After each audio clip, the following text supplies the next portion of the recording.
Nako, ito na ang sinapit ni Robin Padilla.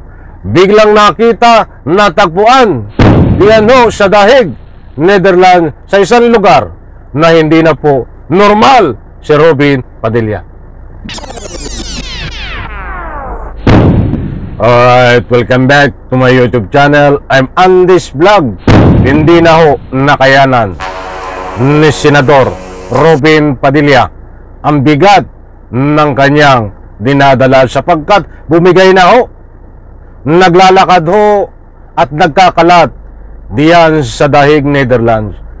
Nako po, magugulat ho kayo dito sa ibabahagi ko po sa inyo, dahil itong si Robin Padilla ay nakita ho diyan ho sa isang lugar sa Dahig, Netherlands. Nakakaiba na ho ang galawan.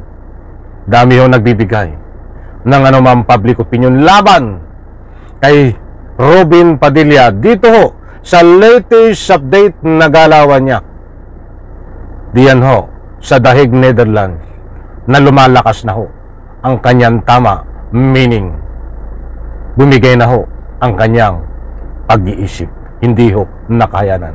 Ano po ang ibig sabihin yun? Sabi nga ng ating mga mahal na taga-subaybay, kahit saan ako umikot na social media ay lumuag na ang tornilyo nito. Hindi ho nakayanan ng mga dating at batikos sa kanya, kaya natagpuan ho sa isang lugar diyan ho sa Netherlands na, alam nyo ho, pag yung mga tao na may dalang sako dito sa Republika ng Pilipinas na baliw, di po ba? Naglalakad doon mag-isa, may dalang sako.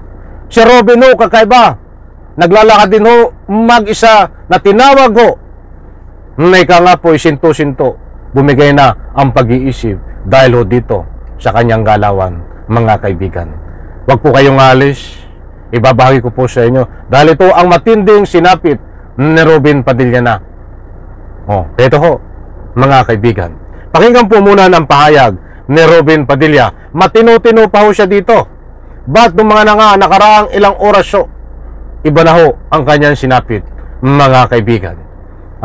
Kinulang na ho ng tornilyo ang kanyang ulo. Ito.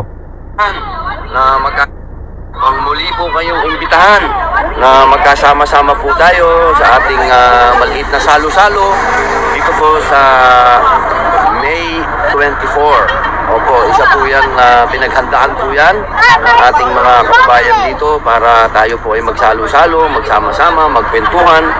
Alam nyo, banding po natin ito eh.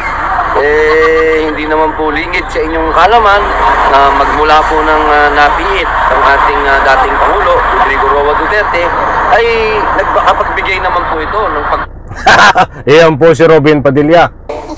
Makikita niyo ho, diyan po yan sa Dahig, Netherlands. Dito po sa sunod, sa bandang gitna ng ating tinatalakay, ay ibabagi ko po sa inyo kung bakit ito ang sinapit na ni Robin Padilla. Nawala na ho sa sarili. Hindi po ito fake news. Pakinggan po muna natin ito at isusunod ko sa bandang gitna. Ito pa. Usbong sa ating mga puso bilang mga Pilipino na magsama-sama. Alam nyo, yan yung isang gift na naman sa atin ni Digong. Alam nyo, si Digong laging may regalo sa atin eh. At yun po yung pagkakaisa at pagkakasama-sama.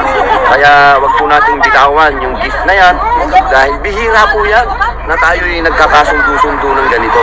Kaya sana po, huwag niyo pong kalimutan sa May 24 at May 31. Dalawa po yan. Nako, ay nabubuang na ito, mga kaibigan. Yan po si Robin Padilla. Ito po, ibabahagi ko po sa inyo bago tayo magbigay ng full commentary. Ang mga galawan ni Robin Padilla ho na nawala na ho sa sarili, na sinasabi ng ating mga mahal na taga-subaybay, ay talagang nawala na ito sa katinuan, mga kaibigan. Ito ho, matindi ho. Nasaan na ba? Andali lang po, titingnan ko dito. Nakikita nyo po sa larawan, mga kaibigan, nandiyan si Robin Padilla. Si Robin Padilla ho yan. Paghambingin nyo po ang taong baliw, ang taong ika nga po'y dumadaan sa hindi tamang pag-iisip, may dalang sako ho na naglalakad ng mag-isa, na nagsasalita rin mag-isa. Yan ho, si Robin Padilla. Tingnan nyo ho. Sino ang daladala niya ho? Si Digong. Naglalakad. Yan po ay sa Dahig, Netherlands. Hindi ko alam kung sa anong lugar niya yun eh. Gusto ko pong kunin ng inyong panig. Tama po ba na gawin ni Robin Padilla yan? Naniniwala po ba kayo na itong si Robin Padilla ay malakas na ang tama ho? Kulang na sa tornilyo. Dahil sa kanyang mga galawan, mga kaibigan, hindi ako may sabi. Binibigyan ko lang po ng public opinion ang mga pinapaabot ng taong bayan, pepera ang kanyang tagasunod. Tingnan nyo, isa pa. Yan, may papakita pa kung larawan nandyan ho. Kumakain naman siya kasama si Digong. Malakas na ang tama nito, mga kaibigan. Tingnan nyo po yung larawan na naka-4. Itong si Digong sa Netherlands ho yan, Netherlands. Kumakain, malakas na ang tama, di ba? Ganyan ba? Yan ba ang tama na galawan ng isang senador?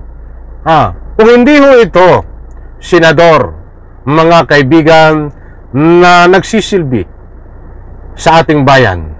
Kasi ang purpose ho bilang isang senador, mga kaibigan, katulad nitong ginagawa ni Robin Padilla, ang purpose po dapat nito, kaya kahinilal ng taong bayan, siyempre maglingkod na ang tunay at tapat sa ating Republika ng Pilipinas. Ay hindi ho eh.